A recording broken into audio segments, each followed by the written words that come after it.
దుంపలలో ఫ్రెష్గా తినగలిగే రుచికరమైన దుంప చిలగడ దుంప. ఉడకబెట్టుకు తిన్నా చాలా బాగుంటుంది. చిలగడ దుంపను కాల్చుకు తిన్నా చాలా బాగుంటుంది. ఫ్రెష్గా తిన్నా చాలా రుచికరంగా ఉంటుంది. మనందరం ఈ రకాలుగా 3 రూపాయల్లో వాడుకోవటం ప్రయత్నం చేసి ఉంటాం.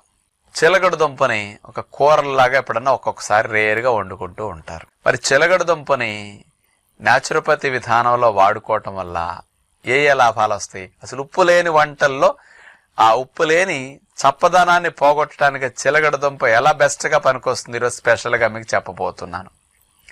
100 గ్రాముల చిలగడ దుంపలో 120 క్యాలరీల శక్తి ఉంటుంది. బంగాళదుంపలో 97 క్యాలరీల శక్తి ఉంటుంది. బంగాళదుంప కంటే ఎక్కువ బలం చిలగడ దుంప. పిండి పదార్థాలు ఎక్కువ ఉంటాయి, రుచిగా ఉంటుంది అన్నమాట. బంగాళదుంప చప్పగా ఉంటుంది, చిలగడ దుంప తీపిగా ఉంటుంది, లైట్ తీపి.